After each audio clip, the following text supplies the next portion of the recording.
murderous masterminds. Brilliant, wicked, conniving. It wasn't just a happenstance, haphazard murder spree of a year. It was 50 weeks of planned killing. They are driven by revenge, dogma, and ego. My name is Ted Bundy, and I'm the defendant in the case, and I'm just here to introduce myself. Their common trait, exceptional intelligence. What transformed such gifted men into some of the most brutal killers? And which of them is most evil? A scale exists to measure the darkest corners of human behavior. It weighs the criminal mind and the crime. From impulsive murderers to serial killers, this 22-point scale attempts to determine who are the most evil among us.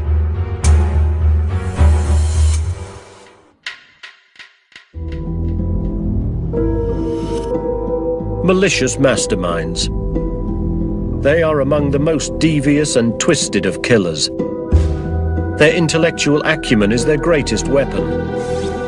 It enables them to plot elaborate crimes and elude capture. In California, Edmund Kemper was imprisoned for killing his grandparents in 1964. He tricked the system into releasing him early, then launched into a year-long killing spree. 19th century Chicago. Dr. H.H. Holmes slaughtered victims in his hotel and then sold their body parts. For him, murder was thrilling and profitable. 1977. Ted Kaczynski disappeared into the wilderness to plan an elaborate series of attacks. He terrorized the US for nearly 20 years. In each case, the murders were gruesome, vicious, and evil. But no two evil acts are the same. The 22-point scale is a tool to quantify murderers and their crimes. Forensic psychiatrist Dr. Michael Stone of Columbia University in New York created the scale. Dr. Stone explores the killers' histories to understand what motivates them. Serial killers in general are cunning. They must strategize, plot, and scheme to execute their plans. But those who most successfully carry out their murders are exceptionally clever and smart. These killers usually occupy the higher levels on the scale of evil. Edmund Kemper was one of these mastermind killers. We're talking about a cold, hard murder, and mayhem and assault and robbery and rape. Northern California, 1972. The morning before Easter Sunday, Edmund Kemper made his bed, washed up, and left the house. The home was tidy, still. It seemed like an unremarkable day, but for Kemper it was momentous. He had just realized his childhood dream of killing his mother.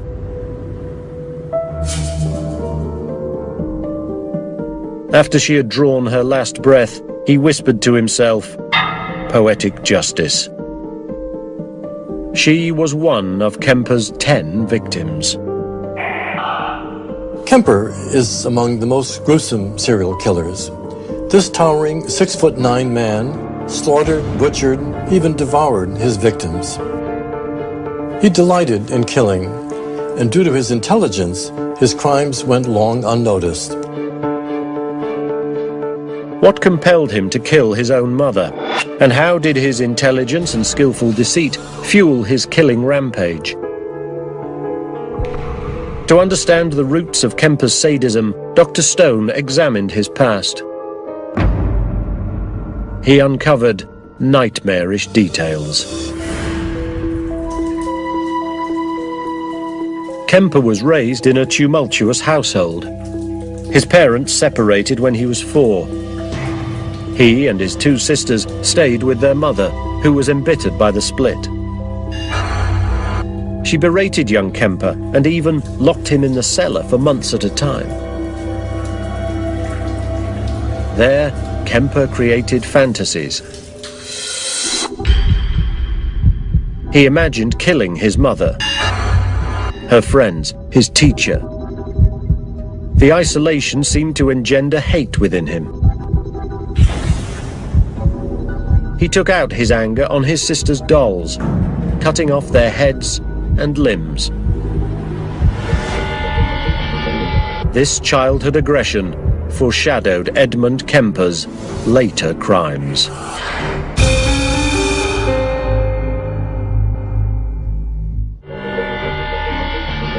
Edmund Kemper had the misfortune of spending his childhood in a dysfunctional and abusive household. His parents' marriage disintegrated when he was a young child, and his mother remained bitter about the breakup. She often took it out on her only son, belittling him and locking him in the cellar for long periods. His mother is the defining figure in Kemper's childhood. The rage that she feels for her husband is directed onto her son. The oppression Kemper experiences slowly builds to anger within him. As a teenager, Kemper lived between his mother's and his grandparents' homes. His grandparents made him feel like a burden and unwanted. In August of 1964, in a fit of rage, he shot and killed them. He was sent to a mental institution for adult prisoners, though only 15 years old. While there, he mastered skills in deception. He also scored 136 on IQ tests, of superior intelligence, one doctor noted. Surrounded by psychopaths, he spent his days learning about their crimes. He also befriended the psychologists who were treating him and earned a job as a research aide administering psychological tests to other inmates. Kemper memorized 22 of the tests. Not surprisingly, he scored high marks when he himself was tested and won praise from the psychologists. He was released early, in 1969. Kemper uses his intelligence to trick the authorities. This makes brilliant killers among the most dangerous criminals. They have foresight and the capacity to outsmart not only their victims, but also their captors. To do so, they are extremely calculating and scheming. They carry out their crimes with absolute precision. And when put in an environment that triggers their rage, they are merciless. When released, Kemper, then 20 years old, was sent back to live with his mother. But I was put right back in the pressure cooker that I was hatched out of. It was a very sick and very depressive and very unhealthy relationship. His mother continued to taunt Kemper, telling him he was a failure like his father. Each time they argued, he would storm out of the house and drive about aimlessly. He would sometimes pass young female hitchhikers. He began to pick them up, enjoying their company and their vulnerability. Kemper's first victims were two female university students. He picked them up, then shot and killed them in his car. He took the bodies home and dismembered them, just as he had done to his sister's dolls.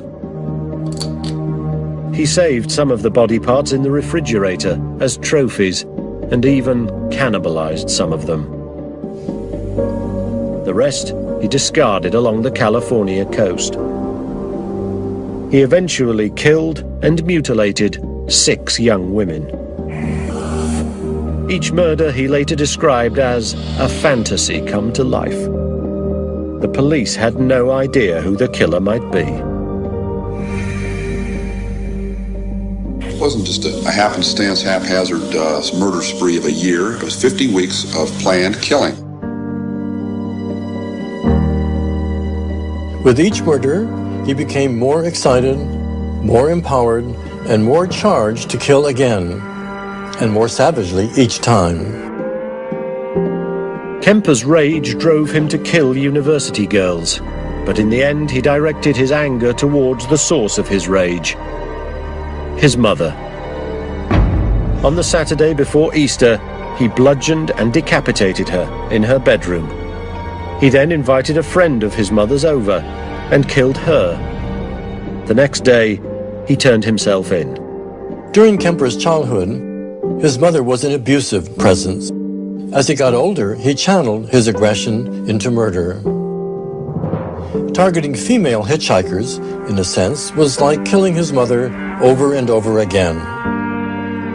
Ultimately, killing his mother was his form of retribution, closure. Edmund Kemper was given 7 consecutive life sentences. Dr. Stone places him on the scale. Because of the serial nature of his crimes and the sadistic pleasure Edmund Kemper experienced, I would place him on level 22 of my scale. This is the highest category, a place for torture murderers whose crimes involve butchery and sexual assault.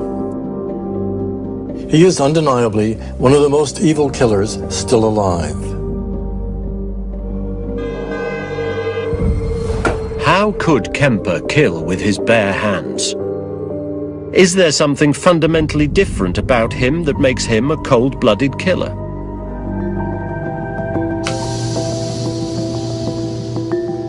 Some researchers are investigating the biology of human empathy. It starts with what are called mirror neurons, brain cells that fire both when an action is performed and when the same action is observed.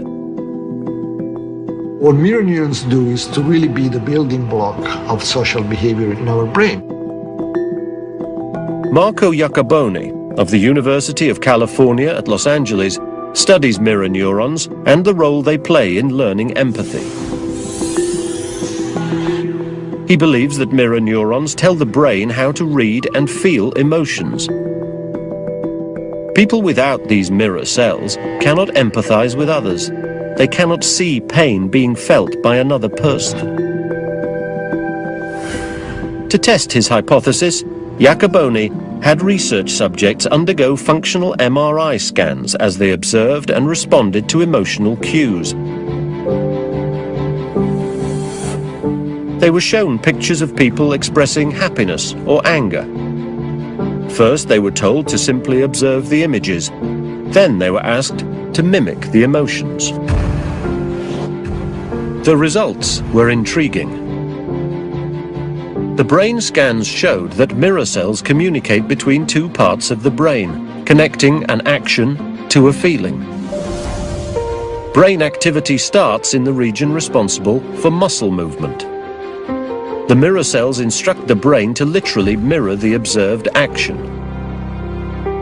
The cells then send an impulse to the brain's emotional centers, connecting an emotion to that action. Thus, when normal people see a smile, they experience happiness. These are the building blocks of empathy. When I feel certain emotions, I express those emotions with my own body, with my own face. Iacoboni validated his theory by testing unlikely subjects. Autistic patients who generally lack the ability to empathize. And I want you to point to the face that shows how she's feeling in the picture. Show me angry. Autistics know how to describe emotions. Angry. Embarrassed. But many have difficulty feeling or expressing them. Show me joy.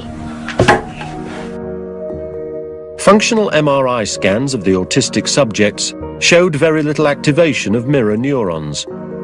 The more severe the autism, the less activity in the mirror neuron system.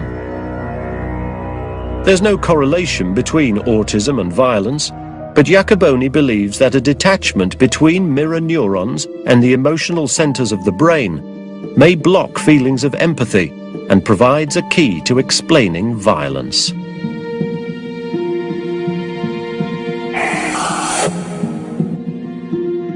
We believe that violent behavior could be triggered by some form of disconnect between mirror neurons and emotional brain centers.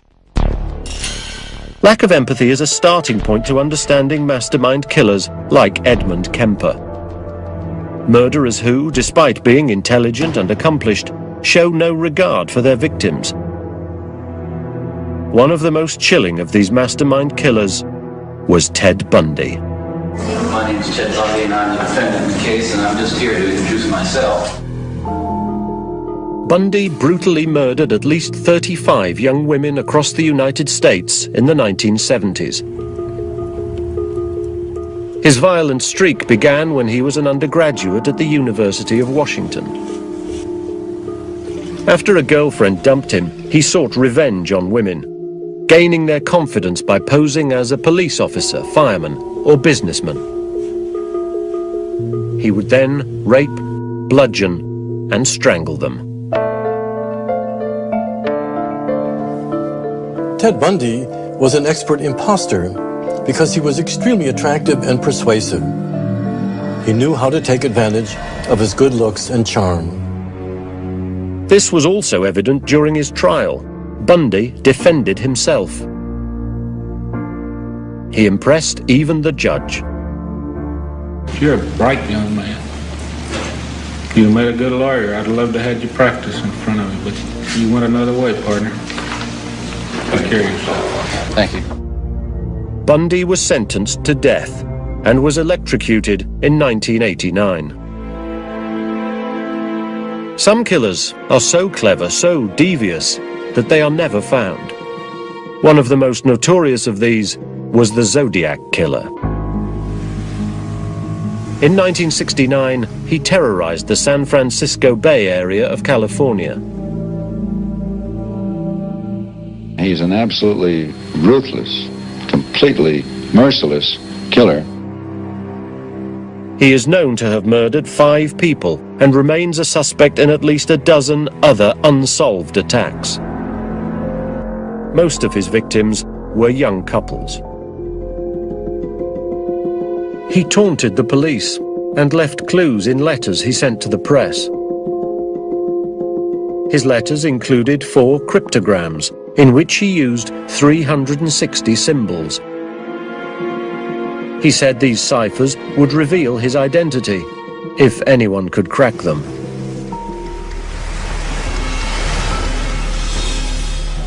But investigators could decipher only one of the 4 cryptograms. The Zodiac Killer has never been apprehended. His notoriety continues, and his identity remains unknown. Though not identified definitively in his lifetime, Arthur Lee Allen, whose IQ was 136, was suspected of being San Francisco's Zodiac Killer. From evidence gathered after his death, his guilt is now a near certainty. His ability to evade capture and kill ruthlessly places him among the most evil masterminds. There are masterminds who thrive on the mental challenge of executing the perfect crime. 2 such were Nathan Leopold and Richard Loeb, wealthy university friends of extraordinary intelligence. Chicago, 1924. Bored with their privileged lives, Leopold and Loeb hatched a plan to kidnap and kill an acquaintance. Money wasn't their objective. Their aim was to get away with an elaborate crime.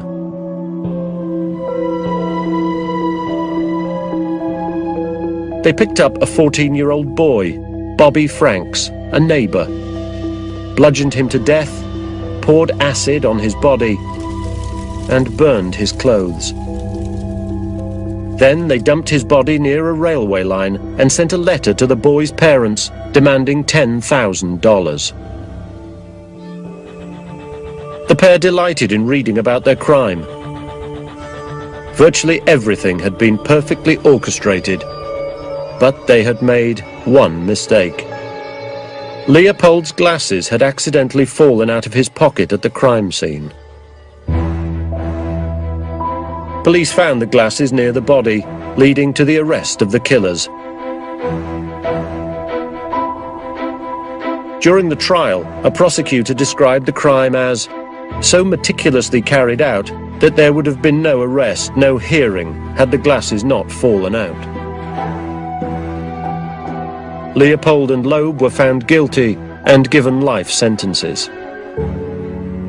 While they were intelligent assailants, they were novice killers, and not in the league of another Chicago murderer who had preceded them by decades. H. Holmes, a 19th century physician, was one of the most prolific and cold-blooded masterminds of all time. For him, murder was not only a thrill, it was lucrative. In 1893, the Chicago World's Fair was in full swing. Visitors from around the country had descended on the Windy City. Many stayed at Dr. Harry Howard Holmes's Grand Hotel. It was 3 stories high, stretched an entire block, and was known as the Castle. But behind its walls, it was a death trap. Scores of people disappeared after entering the hotel. Their fate is the stuff of blood-curdling nightmares. Holmes possesses every trait of evil. He basked in dismembering, mutilating, and abusing his victims. Holmes's one-man murder spree would go on for 2 years.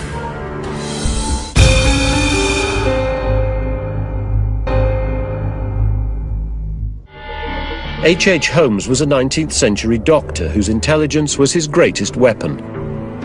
What transformed this successful physician into one of the most vicious murderers in American history? His story begins with a troubled childhood. He was born in 1861 and grew up in isolation. Death fascinated him.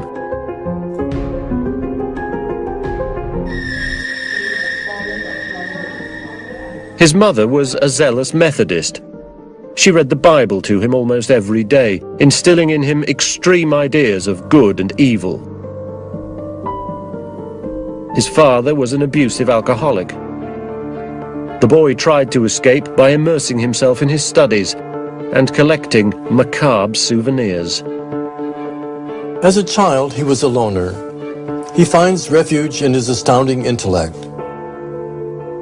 He is an exceptional student, but somehow his mind gravitates toward all things grisly and morbid. At the age of 16, Holmes graduated from school. Soon afterwards, he entered medical school, where he showed extraordinary skill in dissection. He also managed to make money from the school's cadavers. He took out life insurance on fictitious people, named himself the beneficiary, and presented the cadavers as the deceased. Over the next 17 years, his crimes escalated to murder. By 1893, Holmes had made something of a name for himself in the booming city of Chicago. He was a successful young doctor and owned a large building that housed a chemist, other shops, and a 71-room hotel. Neighbors called him the land-rich physician.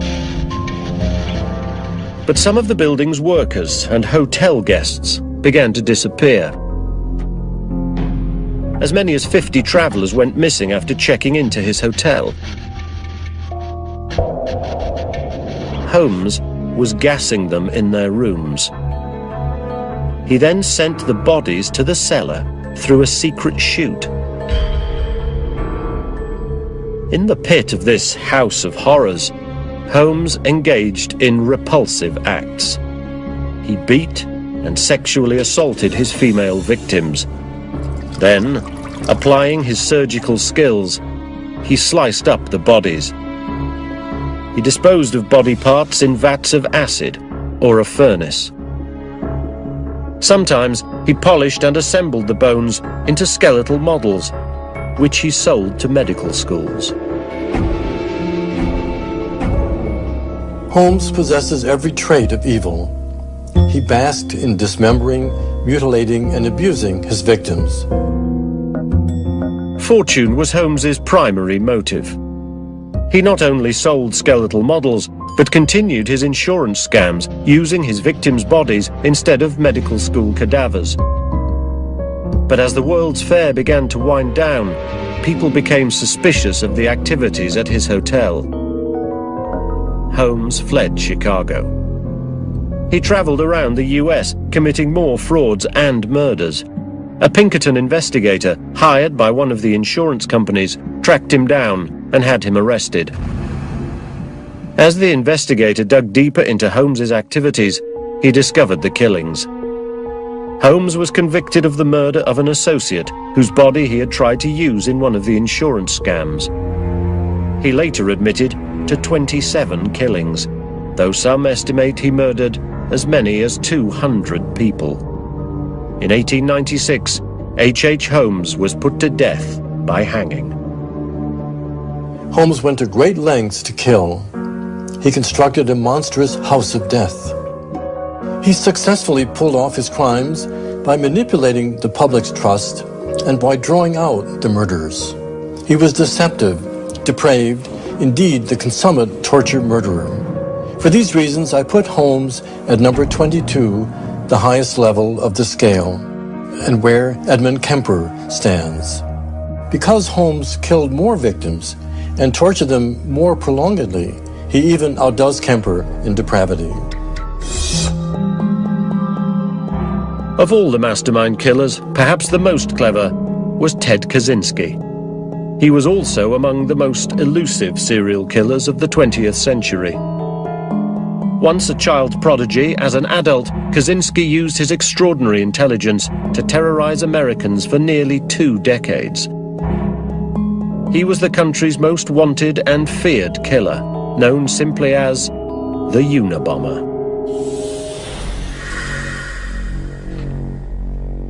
Living secretly in a 3-by-4-meter wood cabin, the Unabomber spent his waking hours obsessed with a violent plot to remake the world through the use of terrorism.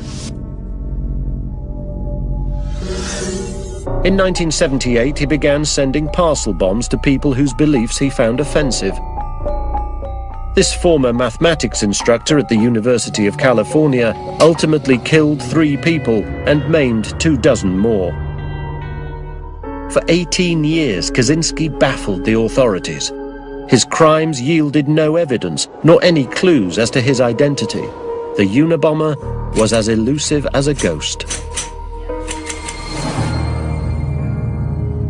The Unabomber case was probably one of the longest and most terrifying mysteries in the U.S. How Ted Kaczynski got away with murder for nearly 2 decades points to an extraordinary mind. To understand the roots of Kaczynski's violence, Dr. Stone examined his childhood and uncovered disturbing details. Chicago, 1942. 9-month-old Ted Kaczynski was admitted to hospital with a severe skin rash. Doctors strapped him to the bed to prevent him from touching the sores. For a month, the baby lay in isolation, barred from human contact. According to his mother, young Ted was never the same. He became shy, awkward, listless. Socialization begins at birth through human contact. Isolation at such an early age can be emotionally destructive. Far more likely, however, is the fact of his having been born with genetic tendency to paranoid schizophrenia. It soon became evident that young Ted possessed exceptional intelligence. At the age of 10, Kaczynski scored 170 on an IQ test. Genius level supposedly began at 140, although the test is no longer used in American schools. He was academically precocious and immersed himself in his studies, but something was amiss. Kaczynski was withdrawn.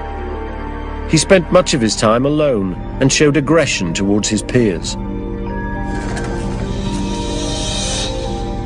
In 1958, 16-year-old Ted Kaczynski enrolled at Harvard University.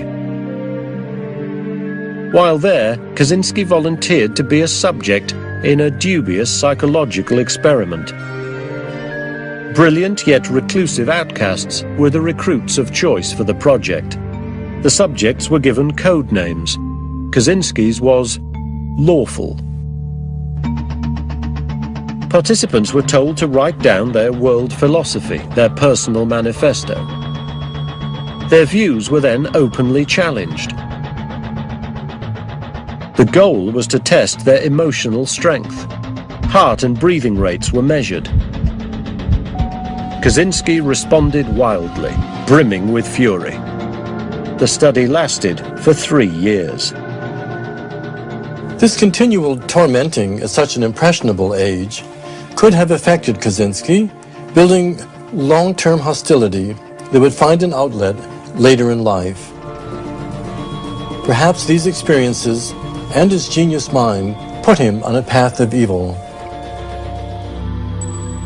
Some research shows that highly intelligent brains grow differently to normal brains, and that negative events can have more lasting effects. We know that in some people who have a very high IQ, there's a cost associated with this high mental functioning. Dr. Paul Thompson is a neurologist at the University of California at Los Angeles. He maps the growing brain and explores how high intelligence may affect behavior. One study scanned the brains of high and average intelligence subjects every year for several years. So basically what we do is we take a snapshot of how the brain looks every year, and then we kind of compile these into a movie. During the first 3 years of life, a normal brain has billions of cells making 1 million new neural connections every day. The brains of extremely intelligent youngsters have even more brain cells. Their brains are more active and make even more neural connections. Dr. Thompson's results show a remarkable pattern. Highly intelligent brains need an average of 2 extra years to make and organize neural connections and to mature.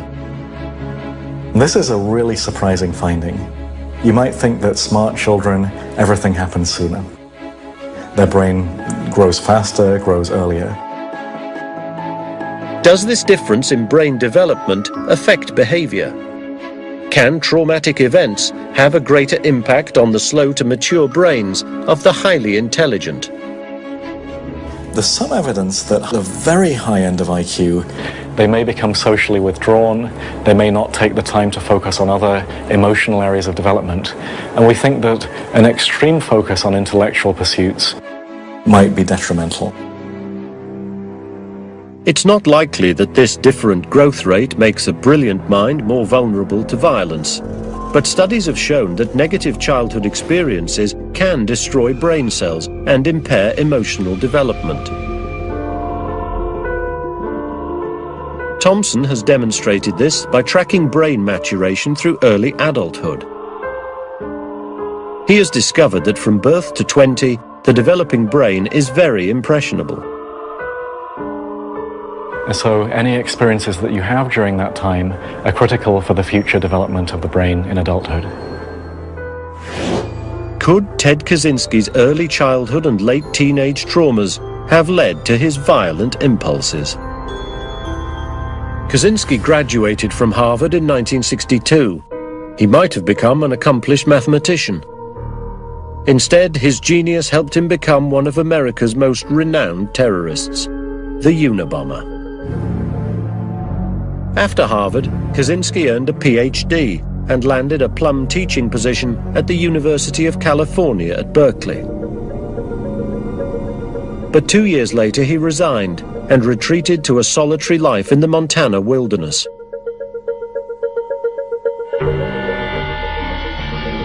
He would soon put into motion his violent plan to eradicate modern technology, which he believed was destroying humanity.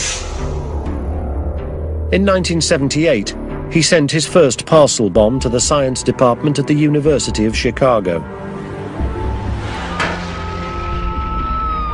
Over the next 9 years, bombs arrived at other universities and businesses. 24 victims were wounded and disfigured. Each time the explosives were more powerful and deadlier, but they contained not a shred of evidence. Kaczynski took extreme measures to hide his crimes. He lined his shoes with a smaller sole so that his footprints could not be identified. The bombs were made from stolen and homemade materials, all untraceable. And he recorded his every move in code, so they'd make no sense if discovered. Then, in 1987, the Unabomber seemed to disappear. His master plan was grand. It required someone of superior intelligence and made him an unpredictable killer. The Unabomber's inactivity raised concerns for investigators. His period of silence made it worrisome because it's waiting for the other shoe to drop. He may take a recess from his bombing activities to reevaluate, to improve on his devices.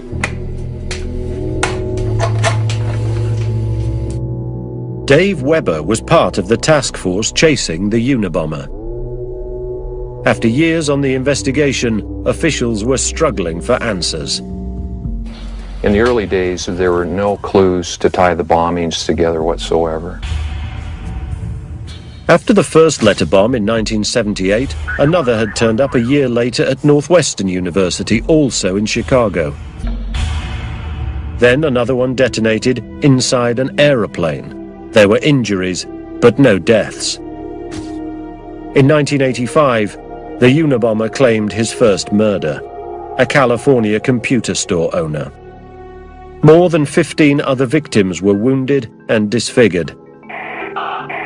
Seemingly random targets, no apparent motive, and no clues. Kaczynski was covering his tracks meticulously. He made his own pipes. He knew that pipe material might be traced, so he would make his own lead pipes, wrap it with tape. Kaczynski collected strands of hair from public washrooms and planted them in bombs to mislead investigators. Kaczynski had a mind of a chess master. He was always thinking steps ahead to outpace and confuse investigators. He was dogged and willing to go to great lengths to perfect his plans. Despite the harsh Montana terrain, Kaczynski traveled far and wide to gather bomb parts. Living off the land and in deep seclusion, he survived on $300 a year. Periodically, he would ask his family for money so he could travel to other cities to post the parcel bombs. His extreme measures succeeded in keeping the authorities at bay. Eventually, Ted Kaczynski was caught, but not by any of the scores of police, FBI agents, and investigators who were doggedly hunting him.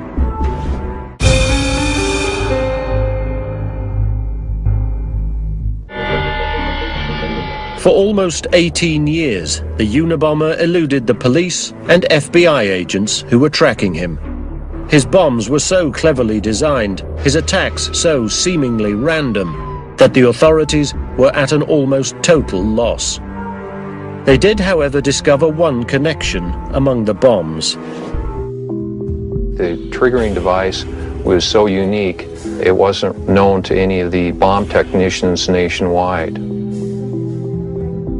Eventually, a few other links between the bombings began to emerge. Each package had been posted with stamps depicting the playwright Eugene O'Neill, whose works touched on the theme of revenge. Detectives also noticed a Wood-related theme. One victim's last name was Wood, another lived in Ann Arbor, Michigan, and one of the victims worked for a forestry group. They also noted that each bomb was encased in a wooden box. Desperate for leads, investigators looked into every possible wood-related industry. It seems rather broad to look at it, but first of all, you have to look at the sources of the wood, and then from those sources, you look at the customer base. The wood leads are so immense, it's almost like counting stars. Unfortunately, their efforts sent them down more dead ends. These false leads were clearly tricks, games to throw off investigators. They were signs of a highly intelligent, clever mind. But what Ted Kaczynski was creating in secrecy would eventually lead to his capture. During the Unabomber's hiatus from 1987 to 1993, Kaczynski was drafting a personal manifesto for the world to see and to define who he was. It was a 65-page proclamation that called for the destruction of modern life. It began, "The Industrial Revolution and its consequences have been a disaster for the human race." Kaczynski criticized scientists, those who covet power, and those who fight passively. His manifesto, ironically, damns the very kind of people who he is. Kaczynski himself was a scientist, and he craved power. Ostracized all his life, he was angry with the world that didn't accept him. He clearly found power by being the Unabomber. By plotting mail bomb schemes, he kills from afar, passively, an approach he condemns in the manifesto. In 1996, investigators finally got their big break. A man came forward who was convinced that the Unabomber was his brother. After a month-long stakeout in Montana, Ted Kaczynski was arrested. Officials were shocked by the appearance of the man they had apprehended. He was gaunt, filthy, and wild-looking. But unlike his appearance, Kaczynski's cabin was clean and organized and packed with books, bombing materials, and weapons. It took the FBI 12 days to inventory the cabin's contents. A search of his cabin uncovers a mad genius mind. Among serial killers, Ted Kaczynski is unique, killing not for sadistic pleasure, but for a philosophical cause. His manifesto shows a brilliant but pathological mind. To many, an evil genius. Kaczynski was charged with killing 3 people and injuring 11. He pleaded guilty to all counts and was sentenced to life without parole. Dr. Stone places him on the scale of evil. Because of his systematic planning of brutal but detached murders, I would place him on level 16. A place reserved for psychopaths committing multiple vicious acts. But unlike Kemper and Holmes, he killed from afar. He never faced down his victims. Therefore, he lands lower on the scale of evil. Malicious masterminds. They seem to outmaneuver everyone. They get away with numerous murders. Their killing often goes on for years. They are hard to identify, conceal their intentions, and frequently strike when least expected. These traits make them perhaps the most dangerous of murderers. As Dr. Stone continues his investigation of these ingenious killers, he helps us understand why brilliance turns to murder, and which of them is most evil.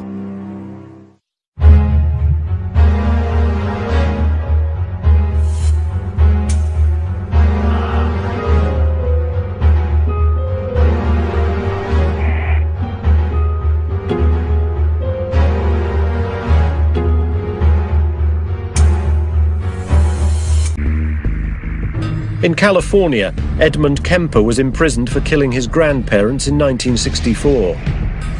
He tricked the system into releasing him early, then launched into a year-long killing spree. 19th century Chicago. Dr. H.H. Holmes slaughtered victims in his hotel and then sold their body parts. For him, murder was thrilling and profitable. 1977.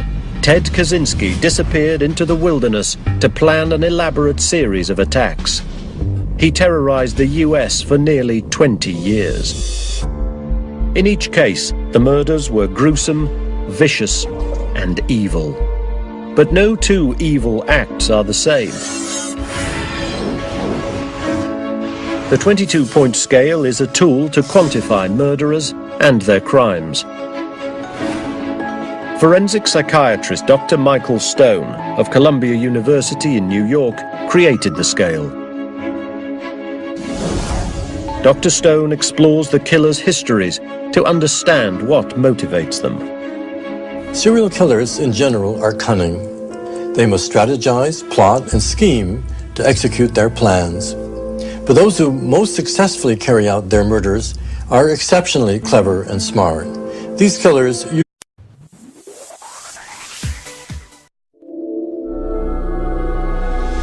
Murderous masterminds. Brilliant, wicked, conniving. It wasn't just a happenstance, haphazard murder spree of a year. It was 50 weeks of planned killing. They are driven by revenge, dogma, and ego. My name is Ted Bundy, and I'm the defendant in the case, and I'm just here to introduce myself. Their common trait, exceptional intelligence. What transformed such gifted men into some of the most brutal killers? And which of them is most evil? A scale exists to measure the darkest corners of human behavior. It weighs the criminal mind and the crime. From impulsive murderers to serial killers, this 22-point scale attempts to determine who are the most evil among us.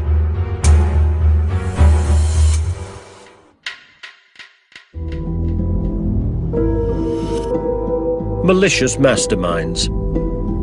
They are among the most devious and twisted of killers. Their intellectual acumen is their greatest weapon.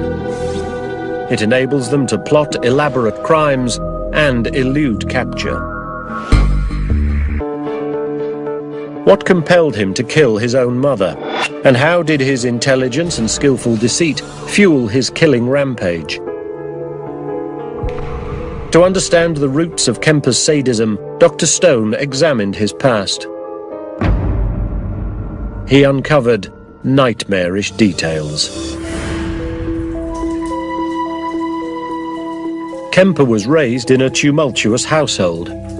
His parents separated when he was 4. He and his 2 sisters stayed with their mother, who was embittered by the split. She berated young Kemper and even locked him in the cellar for months at a time. There, Kemper created fantasies. He imagined killing his mother, her friends, his teacher. The isolation seemed to engender hate within him. He took out his anger on his sister's dolls, cutting off their heads and limbs. This childhood aggression foreshadowed Edmund Kemper's later crimes.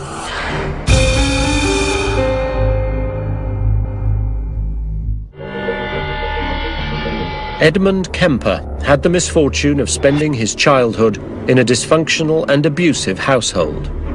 His parents' marriage disintegrated when he was a young child, and his mother remained bitter about the breakup. She often took it out on her only son, belittling him and locking him in the cellar for long periods. His mother is the defining figure in Kemper's childhood. The rage that she feels for her husband is directed onto her son. The oppression Kemper experiences slowly builds to anger within him. As a teenager, Kemper lived between his mother's and his grandparents' homes. His grandparents made him feel like a burden and unwanted. In August of 1964, in a fit of rage, he shot and killed them. He was sent to a mental institution for adult prisoners, though only 15 years old. While there, he mastered skills in deception. He also scored 136 on IQ tests, of superior intelligence, one doctor noted. Surrounded by psychopaths, he spent his days learning about their crimes. He also befriended the psychologists who were treating him and earned a job as a research aide administering psychological tests to other inmates. Usually occupy the higher levels on the scale of evil. Edmund Kemper was one of these mastermind killers. We're talking about a cold, hard murder, you know, and mayhem and assault and robbery and rape. Northern California, 1972. The morning before Easter Sunday, Edmund Kemper made his bed, washed up, and left the house. The home was tidy, still. It seemed like an unremarkable day, but for Kemper it was momentous. He had just realized his childhood dream of killing his mother.